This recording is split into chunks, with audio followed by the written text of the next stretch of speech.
Hello everyone. Today we are going to discuss the topic what is democracy, why democracy. The stories and the analysis in the previous chapter, I mean to say, democracy in the contemporary world, gave us a sense of what democracy is like. There we described some governments as democratic and some as non democratic. We saw how governments in some of those countries changed from one form to the other. Now we are going to start this chapter from some basic questions. So, first question is what is democracy? The meaning of the democracy. Democracy is a form of government in which the rulers are elected by the people. This statement raises many questions.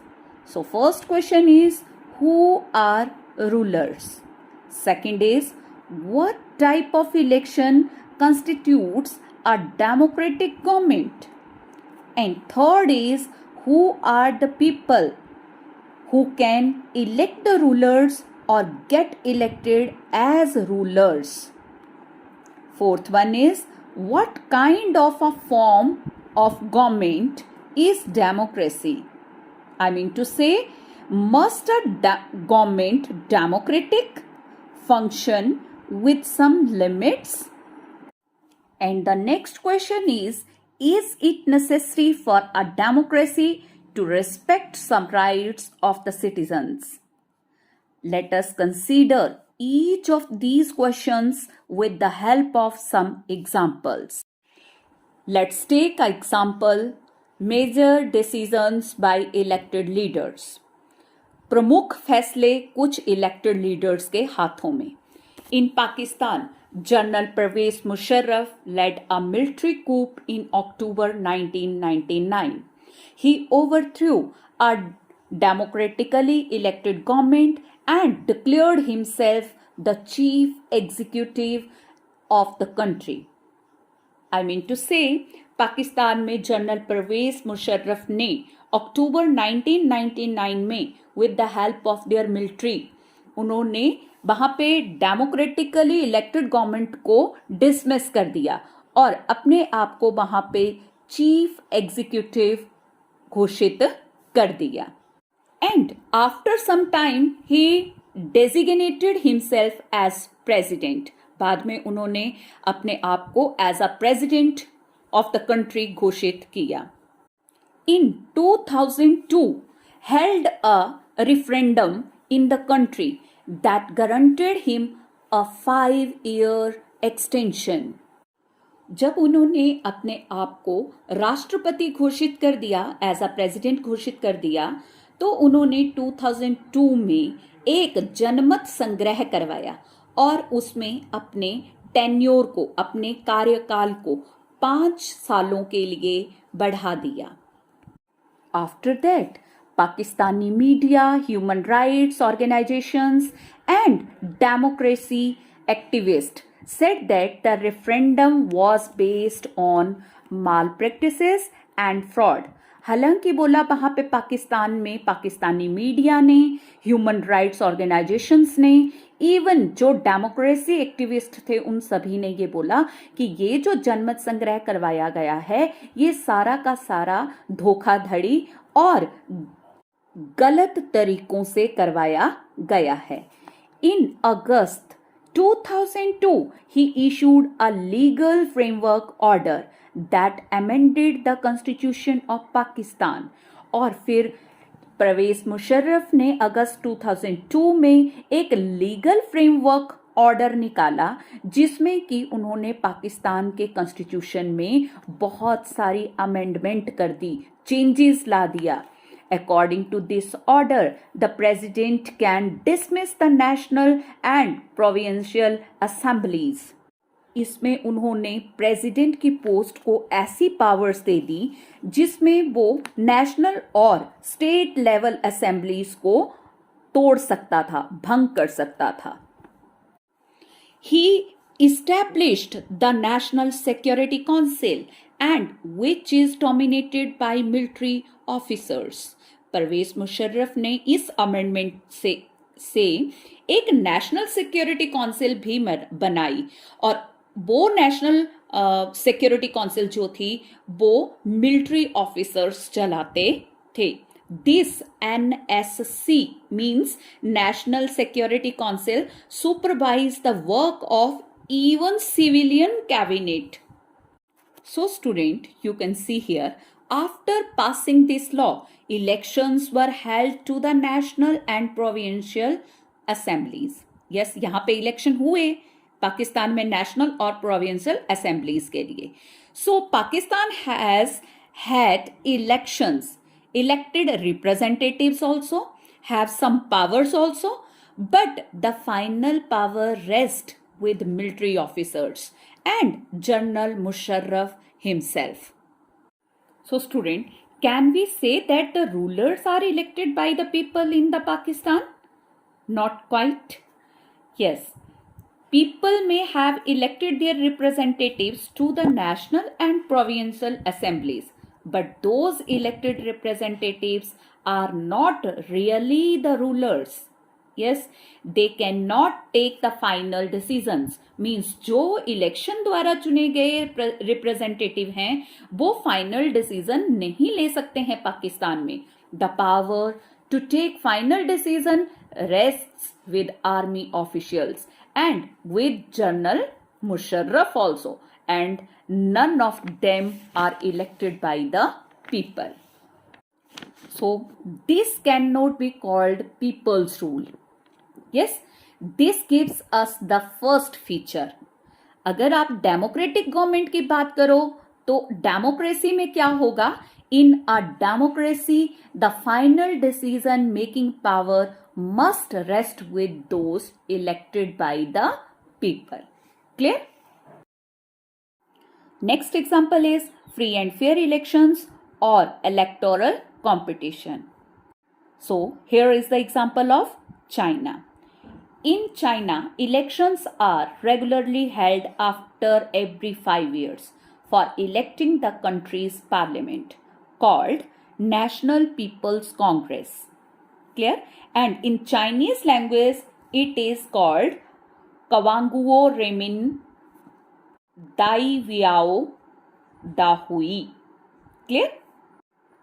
It means China में अपनी parliament construct करने के लिए, national people Congress बनाने के लिए हर 5 साल के बाद वहां पे इलेक्शन होते हैं. To be a part of it, a candidate needs the approval of the Chinese Communist Party. And the National People's Congress has the power to appoint the president of the country. Means National People Congress जो है उसी के पास country का president elect करने की power है. It has nearly 3,000 members elected from all over China. Some members are elected by the army. Yes, before contesting elections, a candidate needs the approval of the Chinese Communist Party. Means country में president elect करने की power जो है वो national peoples Congress के पास ही है. इसमें approximately 3,000 members elect किए जाते हैं. उसमें से कुछ मेंबर्स जो हैं वो आर्मी ही इलेक्ट करती है. और जब ये इलेक्शन हो जाते हैं तो सब कैंडिडेट्स को चाइनीज कम्युनिस्ट पार्टी का अप्रूवल लेना पड़ता है. Clear? So I mean to say the government is always formed by the Communist Party. We will take the next example of Mexico. Mexico got its independence in 1930. Mexico holds elections after every 6 years to elect its president. हर 6 साल के बाद Mexico में election होते हैं for president post के लिए. The country has never been under a military और dictators rule. It means country में कभी भी मिलिट्री रूल और डिक्टेटर रूल नहीं रहा. But until 2000, every election was won by a party called PRI, means Institutional Revolutionary Party.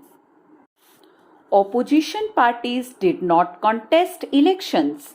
Yes, but never managed to win. Means opposition parties जो थी वो election में पार्टिसिपेट तो करती थी बट उनको कभी भी विक्ट्री नहीं मिलती थी. The PRI was known to use many dirty tricks to win election. It means जो PRI है, इंस्टीट्यूशनल रेवोल्यूशनरी पार्टी जो है, जो हर बार जीत जाती थी, नेचुरली जीतने के लिए वो कई तरह के डर्टी ट्रिक्स यूज करती थी. All those who were employed in government offices had to attend its party meetings. Teachers of government schools used to force parents to vote for the PRI. Even media largely ignored the activities of opposition political parties, accepted to criticize them. Means जो भी government offices थे वहाँ पे काम करने वाले लोगों को बोला जाता था कि वो सारी पार्टीज की जितनी भी मीटिंग्स होंगी वो अटेंड करें. इवन गवर्नमेंट स्कूल्स में जितने भी टीचर्स थे उनको ये बोला जाता था कि वो अपने जितने भी उनके स्टूडेंट हैं उनके पेरेंट्स को फोर्स करें कि वो इलेक्शन में वोट जो है वो PRI को ही दें. इवन मीडिया भी जब तब ऑपोजिशन पार्टीज की आलोचना करने के अलावा उनकी गतिविधियों को नजरअंदाज करती रहती थी. Clear? And sometimes the polling booths were shifted from one place to another in the last minutes, which made it difficult for people to cast their votes. The PRI spent a large sum of money in the campaign for its candidates. Even वो last minute में voting booth जो थे उनको भी change कर दिया जाता था ताकि लोग वहां पे पहुंच ही ना पाए. क्लियर? इट मीन्स कि PRI कुछ डर्टी ट्रिक्स यूज करती थी तभी तो वो जीतती थी. क्लियर? और इसमें क्या है कि PRI party means institutional revolutionary party जो है वो बहुत सारा पैसा भी खर्च करती थी अपनी कंपेनिंग के लिए. So student, as conclusion, Mexican example, people seem to really have a choice, but in practice they had no choice. देखने में तो ऐसा लगता है कि लोगों के पास चॉइस है अपना रिप्रेजेंट इलेक्ट करने के लिए, बट रियलिटी में वहां के लोगों के पास ऐसी कोई चॉइस नहीं थी. There was no way the ruling party could be defeated even if people were against it. Clear? These are not fair elections. Yes? Now we can again added a second feature to our understanding of democracy. Holding elections of any kind is not sufficient. मतलब election करवाना ही democratic government के लिए sufficient नहीं है. The elections must offer a real choice between political alternatives, and it should be possible for people to use this choice to remove the existing rulers if they wish so. अगर लोगों को political party वो पसंद नहीं आती है तो लोगों के हाथ में ये राइट होना जरूरी है कि वो उस पार्टी को, उस पॉलिटिकल पार्टी को हटा के नई पार्टी सामने लाएं जो गवर्नमेंट को गवर्न कर सके. Clear? So a democracy must be based on a free and fair election. Means Mexico में इलेक्शन तो थे बट वो फ्री एंड फेयर इलेक्शन नहीं थे. क्यों? क्योंकि वहां पे PRI पार्टी जो थी वो हमेशा जीतने के लिए डर्टी ट्रिक्स यूज करती थी. Where those currently in power have a fair chance of losing. Yes? Third example is one person, one vote, one value. So student, in the previous chapter, chapter 1, Democracy in the contemporary world? Yes, we read about how the struggle for democracy was linked to the demand for universal adult franchise. Yes, किस तरह से वहाँ पे universal adult franchise mean सब लोगों को vote करने का अधिकार होना चाहिए, किस तरह से लोगों ने इस बात के लिए स्ट्रगल किया. This principle has now come to be accepted almost all over the world. Yes? It means in a democracy, each adult citizen must have one vote and each vote must have one value. Clear? Until 2015 in Saudi Arabia, women did not have the right to vote. Yes, 2015 से पहले Saudi Arabia की औरतों को vote करने का right नहीं था. Clear? Estonia has made its citizenship rules in such a way that people belonging to Russian minority find it difficult to get the right to vote. Means Estonia की government ने ऐसा एक rule बनाया है वहाँ के सिटीजनशिप मिलने के लिए कि जो रशियन माइनॉरिटी के लोग वहाँ पे हैं उनको राइट टू वोट मिलना बहुत डिफिकल्ट काम है. Yes, in Fiji, the electoral system is such that the vote of an indigenous Fiji has more value than that of an Indian Fijian. It means Fiji के electoral system में वहाँ के जो citizen हैं, basically जो Fiji लोग हैं, उनके वोट की वैल्यू जो इंडिया के वहाँ पे जाके लोग बस चुके हैं, जो इंडियन फिजियन बने हुए हैं, उनके वोट से ज़्यादा है. Clear? As conclusion, democracy is based on a fundamental principle of political equality. Yes, democracy में तो एक फंडामेंटल प्रिंसिपल है डेमोक्रेसी का, जिसमें सभी लोगों को पॉलिटिकल इक्वलिटी मिलती है. That gives us the third feature of the democracy. Yes, what is this? In a democracy, each adult citizen must have one vote and each vote must have one value.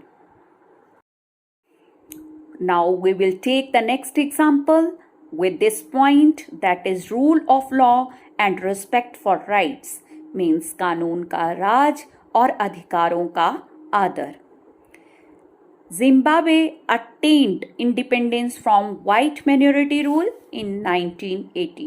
Means Zimbabwe को भी independence Britishers से, white minority से 1980 में मिली. Since then, the country has been ruled by ZANU-PF, the party that led the freedom struggle. Yes, आज दिन तक वहाँ पे एक ही पार्टी रूल कर रही है जिसका नाम है जानु पीएफ, और ये वो पार्टी है जिसमें फ्रीडम स्ट्रगल में पार्टिसिपेट किया. Its leader Robert Mugabe has been ruling the country since independence, और इनके जो लीडर हैं रॉबर्ट मुगाबे, वो आज दिन तक मीन्स इंडिपेंडेंस से लेके आज तक वही पार्टी और वही लीडर रूल कर रहा है जिम्बाब्वे पे. Clear? Elections have been held regularly and always won by ZANU PF. वहाँ पे भी इलेक्शन रेगुलरली होते हैं आफ्टर सेलेक्टेड टेन्योर, और वहाँ पे एक ही पार्टी जीतती है जिसके लीडर हैं Robert Mugabe. That party is called ZANU PF. Yes, President Mugabe is popular but also uses unfair practices in elections. हालांकि लोग मुगाबे को पसंद करते हैं as a president. Yes, but Robert Mugabe भी इलेक्शन को जीतने के लिए अनफेयर प्रैक्टिसेस यूज करते हैं, माल प्रैक्टिस यूज करते हैं, फ्रॉड्स होते हैं वहाँ पे इलेक्शन जीतने के लिए. Over the years, his government has changed the constitution several times to increase the powers of the president and make him less accountable. और इसके लिए बोला प्रेसिडेंट मुगाबे ने अपनी गवर्नमेंट अपने कॉन्स्टिट्यूशन में कई बार चेंजेस की, और वो चेंजेस क्यों थी? ताकि हर बार प्रेसिडेंट की पावर्स को बढ़ाया जा सके। Clear? And always opposition party workers were harassed. Opposition party workers जो हैं उनको हमेशा हराश किया जाता है। Protest was declared illegal by other parties, means दूसरी पार्टीज अगर मोगाबे के खिलाफ कुछ भी बोलती हैं तो उनको इलीगल डिक्लेयर कर दिया जाता है। TV and radios were controlled by the government. Judiciary was also ignored by the government. So student, what we can learn from this Zimbabwe government? Yes, sometimes popular government can be in democratic. So a democratic government rules within limits set by constitutional law and citizens' rights. Means democratic government कैसी होती है? जिनमें government के लिए कुछ rules बनाए जाते हैं, और वो रूल्स जो हैं वो लिमिट्स के अंडर काम करते हैं, और ये जितने भी लॉज बनाए जाते हैं लोगों के राइट्स के लिए वो कॉन्स्टिट्यूशन सेट करता है। Thank you students, this is the first part of your chapter what is democracy, why democracy.